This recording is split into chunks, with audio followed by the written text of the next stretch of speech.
RPSC द्वारा आयोजित ACP exam 2014 के अंदर एक क्वेश्चन पूछा गया है।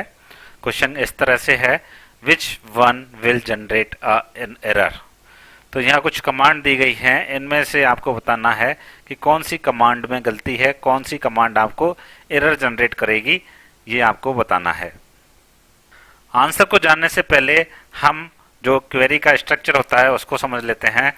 क्वेरी में हम सबसे पहले लिखते हैं सेलेक्ट, उसके बाद कॉलम के नाम लिखते हैं और कौन सी टेबल से हम डेटा रीड करना चाहते हैं, फ्रॉम लिख करके उस टेबल का नाम यहाँ लिखते हैं।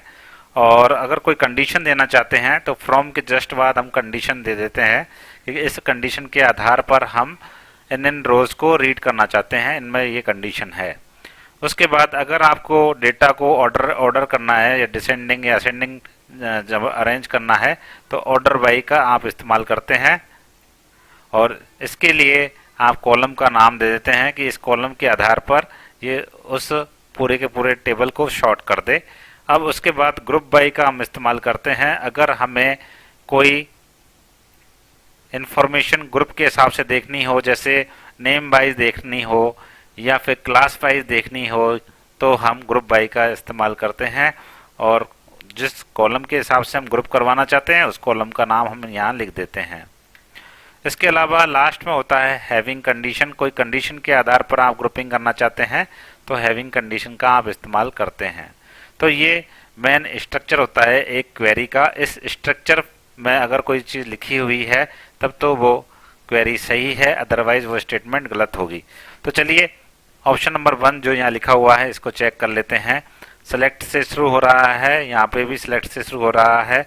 स्टार लिखा है, स्टार मतलब सारे कॉलम को सिलेक्ट करना चाहता है, ठीक है। यहाँ पे भी फ्रॉम लिखा हुआ है, फ्रॉम बिल्कुल ठीक है। एम्प्लॉय लिखा हुआ है, एम्प्लॉय मतलब कि ये एम्प्लॉय टेबल से इसको सिलेक्ट करना चाहता है। वेयर मतलब कि यहाँ इस कंडीशन के आधार पर ये रिजल्ट रीड करवाना चाहता है। तो इसके अंदर मुझे कोई इशू लग नहीं रहा है, ये क्वेरी सही है, इसको मैं टिक कर देता हूँ।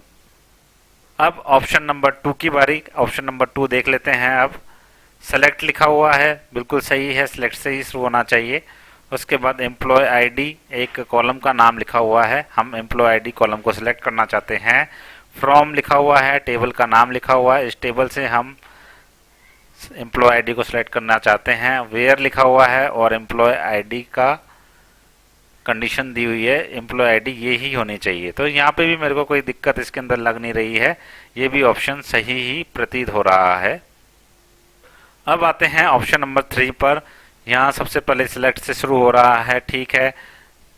कॉलम का नाम लिखा हुआ है, एम्प्लॉय आईडी मुझे चाहिए। फ्रॉम लिखा हुआ है और एम्प्लॉय टेबल का नाम लिखा हुआ है। तो ये भी क्वेरी आपकी सही है, ये सारे कंपलसरी नहीं है, ऊपर वाले 2 ही कंपलसरी हैं और दोनों कंपलसरी इसके अंदर लिखे हुए हैं। तो ये भी जो स्टेटमेंट है वो सही है। अब नेक्स्ट स्टेटमेंट की तरफ चलते हैं। अब लास्ट जो स्टेटमेंट है इसके गलत होने के चांस पूरे हैं, क्योंकि हमने 3 गलत बता दिए, तो एक चौथा तो गलत होना ही चाहिए। 3 हमने सही बता दिए, अब चौथा बचा है वो गलत होना ही चाहिए। तो चलिए देख लेते हैं गलत है भी या नहीं। तो सेलेक्ट का इस्तेमाल किया है, बिल्कुल सही है। उसके बाद कॉलम का नाम लिखा है, यहाँ भी बिल्कुल सही है। अब यहाँ इन्होंने गलत कर दिया, यहाँ सीधा फ्रॉम से शुरू नहीं किया, इन्होंने सीधा वेयर से शुरू कर दिया, फ्रॉम को ये खा गए हैं। तो ये आपकी क्वेरी है, ये गलत हो गई है। तो इसका जो सही आंसर होगा वो 4th नंबर ही होगा।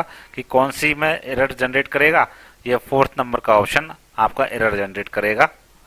तो आप देख सकते हैं हमने 4th नंबर को रेड टिक कर दिया है और ये 4th नंबर जो स्टेटमेंट है ये आपकी एरर प्रोड्यूस करेगा, गलती प्रोड्यूस करेगा।